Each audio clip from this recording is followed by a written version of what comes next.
বয়স 6 বছর।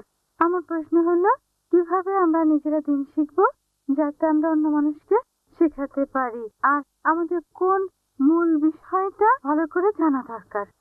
বোন প্রশ্ন করলেন যে কিভাবে আমরা নিজেদের শিক্ষিত করব যাতে অন্যকে শেখাতে পারি। আসলে আমাদের কি জানা উচিত? স্বাভাবিকভাবে জ্ঞানটা আসলে সমুদ্রের মতো, তবে পথনির্দেশের শ্রেষ্ঠ বই এই পবিত্র কোরআন। আমি বলবো যে আপনি পবিত্র কোরআনের অনুবাদ বুঝে পড়েন, সেটাই সবচেয়ে ভালো। এটা পথনির্দেশের পাঠ্য বই, মানবজাতির জন্য একটা আহ্বান। এটা পৃথিবীর সবচেয়ে পজিটিভ বই। এটা জ্ঞান এবং দয়ার ঝর্ণা ধারা।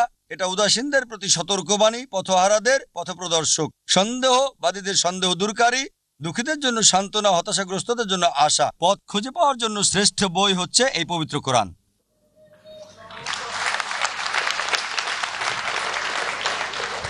একজন অমুসলিম বোন স্লিপে প্রশ্ন করেছেন, বলেছেন, আমি একজন অমুসলিম মেয়ে আর আমি ভাবছি ইসলাম গ্রহণ করার কথা, তবে তাহলে কি আমার ঈশ্বর আমাকে শাস্তি দিবে?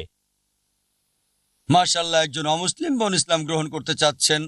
আল্লাহ তাকে হেদায়েত দিন, ইসলামে আসার জন্য স্বাগতম, আলহামদুলিল্লাহ। তার মূল প্রশ্ন হচ্ছে যে ইসলাম গ্রহণ করলে তার ঈশ্বর কি তাকে শাস্তি দেবেন? বোন, সব ধর্মে ইসলাম সহ ঈশ্বর মাত্র একজন, কেবলমাত্র একজন ঈশ্বর সমগ্র মানবজাতির জন্য।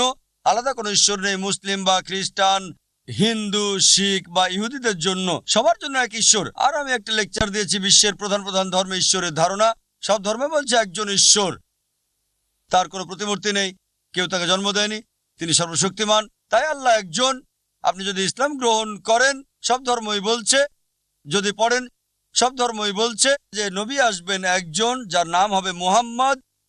ইহুদি ধর্মগ্রন্থ পড়েন বা খ্রিস্টান ধর্মগ্রন্থই পড়েন বা হিন্দু ধর্মগ্রন্থ, আমি জানি না খ্রিস্টান নাকি ইহুদি নাকি হিন্দু, তবে যে ধর্মেরই হন ইনশাল্লাহ অবশ্যই আপনার ধর্মগ্রন্থেও পাবেন যে ঈশ্বর এক। আরো উল্লেখ আছে যে নবী আসবেন একজন, যার নাম হবে মুহাম্মদ, তিনি সত্যের পথ দেখাবেন, আল্লাহ তাকে শান্তিতে রাখুন। তাই আপনার সেই ঈশ্বরও একজন, ভিন্ন কোনো ঈশ্বর নেই। যদি আপনি ইসলাম গ্রহণ করেন, ইসলাম মানে আল্লাহর কাছে নিজের ইচ্ছাকে সমর্পণ করা, তাই ইনশাল্লাহ আল্লাহ খুশি হবেন, আপনাকে পুরস্কার দেবেন, আর ইনশাল্লাহ পরবর্তী জীবনে আপনাকে জান্নাতে দিবেন।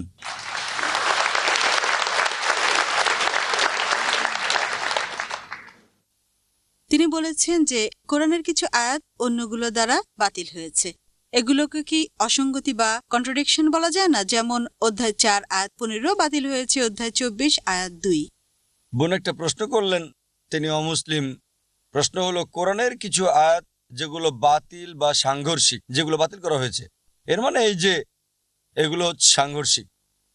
যদি কোরআন পড়েন এমন দুটো আয়াত পাবেন না যেগুলো সাংঘর্ষিক। আমি চ্যালেঞ্জ করলাম, কোরআন থেকে দুটো আয়াত দেখান যেগুলো সাংঘর্ষিক। কোরআনে আল্লাহ স্পষ্ট করে বলেছেন, সূরা নিসা অধ্যায় 4 আয়াত 82, আল্লাহ বলেছেন, আফালা ইয়াতাদাব্বারুনাল কোরআন ওয়ালাউ কানা মিন ইনদি গায়রিল্লাহ লাওয়াজাদু ফি ইখতিলাফান কাসীরা। তারা কি কোরআন নিয়ে ভাবে না আল্লাহ ছাড়া অন্য কারো নিকট থেকে এলে এতে অনেক অসামঞ্জস্য থাকতো। এখন মুসলিম সমাজে আমি জানি একটা ধারণা আছে যেটাকে বলা হয় অ্যাব্রোগেশন থিওরি, যেগুলো হচ্ছে মানসুখ এবং নাস। কোরআনের এই আয়াতের ভিত্তিতে সূরা বাকারা অধ্যায় 2 আয়াত 106 এবং সূরা নাহল অধ্যায় 16 আয়াত 101 বলা হয়েছে যে আল্লাহ সুবহানাহু ওয়া তাআলা কোনো আয়াত কখনো বাতিল করলে বা কোনো আয়াত ভুলিয়ে দিলে তিনি তার বদলে অনুরূপ বা তার চেয়ে ভালোটা এনে দেন। এখন এই আয়াতের উপর ভিত্তি করে অনেক বিশেষজ্ঞ অ্যাব্রোগেশন থিওরি দাঁড় করিয়েছেন, নাস্ক এবং মানসুখ। কেউ কেউ বলবে ডাক্তার জাকির নেই কি বলছে, কোনো সাংঘর্ষিক আয়াত নেই। কোরআন বলছে আয়াত সাংঘর্ষিক না, তাহলে সাংঘর্ষিক না। যে কোনো বিশেষজ্ঞ বলুক, সেটা আমার বিষয় না। আল্লাহ হলেন এক নাম্বার। যদি কোরআনের আয়াত পড়েন, দুইভাবে আয়াতগুলো দেখতে পারেন।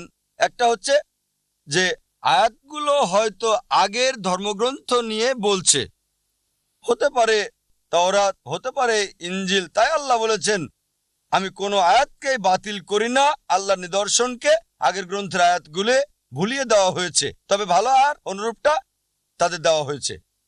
সেই ভালো এবং অনুরূপটা হচ্ছে এই কোরআন। এখন যদি মনে করেন যে আয়াতগুলো কোরআনের আয়াতের কথা বলছে, তাহলে জবাব আছে এটার। এর মানে আল্লাহ সুবহানাহু ওয়া তাআলা সেই আয়াতটা নাজিল করেছেন সেই প্রেক্ষাপটের জন্য, তারপর আরেকটা আয়াত নাজিল করেছেন, তবে সেই আয়াতটা সাংঘর্ষিক না। এটা আরো বিস্তারিত বলছে। আর দুটো আয়াত দেওয়া হয়েছে সূরা নিসা অধ্যায় 4 আয়াত 15 এবং সূরা নূর অধ্যায় 24 আয়াত 2। যদিও আপনি এখানে আয়াতটা বলেননি, তবে আল্লাহর দয়ায় আমি আয়াতগুলো জানি। আমি কোরআনের হাফেজ না, এটা আসলে আমার চেষ্টা। কোরআনের হাফেজ না, অনুশীলন করতে হয়, আর আমি জানি প্রশ্ন হতে পারে, তাই আয়াতটা আমি জানি। মাশাআল্লাহ, এটা খুবই সহজ, কঠিন কিছু না। আপনি যেটার কথা বলছেন আর আমাদের বাচ্চারা মাশাআল্লাহ একই কাজ করছে, আলহামদুলিল্লাহ। সূরা নিসা অধ্যায় 4 আয়াত 15 বলছে যে কেউ যদি ব্যভিচার করে, কোনো নারী যদি ব্যভিচার করে, তাহলে তাকে আবদ্ধ রাখো, ঘরে বন্দি করে রাখো, আর সেটা করবে মৃত্যু না হওয়া পর্যন্ত বা আল্লাহ পৃথক কিছু না করা পর্যন্ত। সূরা নূর অধ্যায় নম্বর 24 আয়াত 2 বলছে ব্যভিচারকারীর জন্য, যে ব্যভিচার করে তাকে 100টা বেত্রাঘাত করো শাস্তি স্বরূপ। এখন লোকজন মনে করে এটা সাংঘর্ষিক। যদি কোরআনের আয়াত সূরা নিসা অধ্যায় 4 আয়াত 15 বলে যে মহিলাকে ঘরে বন্দি করে রাখো, তারপরে থেমে যায়, তারপর সূরা নূরের 100 বেত্রাঘাত, তাহলে সাংঘর্ষিক। এটা বলছে যে তাদেরকে বন্দি রাখো মৃত্যু না হওয়া পর্যন্ত অথবা আল্লাহ অন্য কিছু না করা পর্যন্ত। এখন এজন্য আল্লাহ দুটো অপশন দিয়েছেন। কোরআনে ব্যভিচারকারীর জন্য 100টা বেত্রাঘাত, আর সহিহ বুখারীর হাদিস একজন ব্যভিচারীর শাস্তি হচ্ছে মৃত্যু। তাই কোরআনের এই আয়াত বলছে যে আল্লাহ তাআলা অন্য শাস্তি দিবেন পরবর্তীতে। যদি এই অংশটা না থাকতো তাহলে বলতে পারতেন সাংঘর্ষিক, কিন্তু এখন কোনো কন্ট্রাডিকশন নেই। এটা বলছে যে শাস্তিটা হচ্ছে সাময়িক, পরবর্তীতে আল্লাহ অন্য কিছু নাজিল করবেন। একইভাবে কিছু বিশেষজ্ঞ বলেছেন 1000 আয়াত কন্ট্রাডিক্টিং, কিছু বিশেষজ্ঞ বলেছেন 500টা, পরবর্তীতে নেমে এসেছে 22টা, এবং আরেকজন বিশেষজ্ঞ বলছেন 5টা। আমি এই 22টা এবং 5টাকে যাচাই করেছি, এগুলো জবাব দিয়েছি আলহামদুলিল্লাহ। সেগুলোর একটা হচ্ছে এটা মনসুখ এবং নাস থেকে যা বোঝা যায়, এর মানে হলো আল্লাহ কিছু বিধান আরোপ করেছেন ধাপে ধাপে। এর সেরা উদাহরণটা হচ্ছে মদের ব্যাপারে প্রথম যে আয়াত নাজিল হয় সূরা বাকারা অধ্যায় 2 আয়াত 219, আল্লাহ বলেছেন যে মদ পানে লাভ এবং ক্ষতি উভয়ই আছে, তবে ক্ষতির পরিমাণটা বেশি। কোরআনের এই আয়াত মদকে নিষিদ্ধ করেনি, এটা শুধু বলছে যে মদ পানে লাভ ক্ষতি দুটোই আছে, ক্ষতির পরিমাণ বেশি। পরবর্তী আয়াত মদ পানের ব্যাপারে, সেটা সূরা নিসা অধ্যায় 4 আয়াত 43 বলা হয়েছে যে মাতাল অবস্থায় তোমরা নামাজ পড়ো না, যখন মাতাল থাকবে নামাজ পড়বে না। তার মানে এটা আরেকটু কঠোরতা আরোপ করছে। আগে বলা হয়নি এটা হারাম, শুধু পথ দেখানো হয়েছে। মদ পানে লাভ ক্ষতি আছে, তবে ক্ষতির পরিমাণে বেশি। পরবর্তী আয়াত বলছে মাতাল অবস্থায় নামাজ পড়বে না, তাই মাতাল অবস্থায় ইবাদত করা যাবে না। এখন যেহেতু মুসলিমকে 5 বার নামাজ পড়তে হয়, তাই সে সারাদিন মাতাল হতে পারবে না, রাতে সুযোগ আছে, তবে বলছে না পান করতে। চূড়ান্ত নিষেধাজ্ঞা দেওয়া হয়েছে সূরা মাইদা অধ্যায় 5 আয়াত 90 বলা হয়েছে या अय्युहल्लज़ीना आमनू হে বিশ্বাসীগণ, इन्नमल खम्रु वल मैसुरु নিশ্চয় মদ এবং জুয়া, वल अनज़ाबु वल अज़लामु পূজার বেদী, ভাগ্য নির্ধারণী তীর, रिज्सुम मिन अमली शैतान এই সব কিছু শয়তানের কাজ। फज्तनिबू लअल्लकुम तुफ्लिहून। এসব থেকে বিরত থাকে যাতে সফল কাম হতে পারো। এখানে চূড়ান্ত নিষেধ করা হয়েছে। যখন এই আয়াত নাজিল হলো, মদের পাত্র মদ মদিনার রাস্তায় ফেলে দেওয়া হয়েছে, আর এসব করব না। তারপর চূড়ান্ত নিষেধাজ্ঞা এসেছে। এখন যদি ভালো করে দেখেন, অনেকে বলে সূরা মাইদার এই আয়াত 5 নম্বর অধ্যায় 90 নম্বর আয়াত রহিত করা হয়েছে। সূরা বাকারার 2 নম্বর অধ্যায় আয়াত 219 কন্ট্রাডিক্টিং। এটা কন্ট্রাডিক্টিং না, এটা আরো তথ্য দিচ্ছে। প্রথম আয়াত বলছে লাভ ক্ষতি উভয়ই আছে, লাভের চেয়ে ক্ষতি বেশি। এই আয়াতটা এখনো প্রযোজ্য। এখনো এটা সঠিক যে মদ পানে লাভ এবং ক্ষতি উভয়ই আছে। মেডিকেল ডাক্তার হিসেবে আমি জানি যে মদে উপকার এবং ক্ষতি দুটোই আছে, তবে ক্ষতিই বেশি উপকারের চেয়ে। পরবর্তী আয়াত বলছে মাতাল অবস্থায় নামাজ পড়ো না, এমনকি এখনো এই আয়াত প্রযোজ্য। এখনো মাতাল অবস্থায় নামাজ পড়তে পারবেন না। চূড়ান্ত নিষেধাজ্ঞা কি এটার বিপরীত? এটা একটু যুক্ত করে দিয়েছে। যেমন ধরেন আমি বললাম যে আমি ইউকেতে বাস করি, ঠিক? পরের দিন বললাম আমি লন্ডনে থাকি, তৃতীয় দিন বললাম আমি হ্যারোতে বাস করি। তাই যখন বললাম হ্যারোতে, লন্ডন এবং ইউকে বোঝা গেল।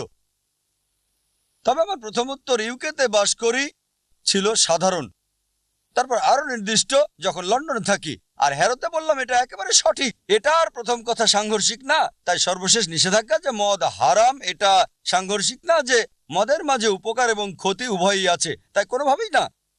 সূরা নিসা অধ্যায় 4 আয়াত 43, যে মাতাল অবস্থায় নামাজ পড়বে না যখন তোমরা মদ পান করবে। তাই এর মানে কোরআনের শেষ আয়াতে বিস্তারিত বলছে, যদি এটা অনুসরণ করেন আগের দুটো স্বাভাবিকভাবে মানা হয়ে যাবে, এটা হয়ে যায়। তাই আমার মতে এবং আল্লাহ সুবহানাহু ওয়া তাআলার মতে কোরআনে একটাও অসঙ্গতি নেই। যদি কোনো অসঙ্গতি থাকে এটা আর আল্লাহর বাণী থাকবে না। তাই আমি তাদের সাথে একমত না যে পৃথিবীর সেরা বিশেষজ্ঞ। আমি চ্যালেঞ্জ করি, হোক সে মুসলিম বা অমুসলিম, কোরআনে একটা অসঙ্গতি দেখাতে পারবে না। তারা তা করতে পারে নাই, কখনোই করতে পারবে না।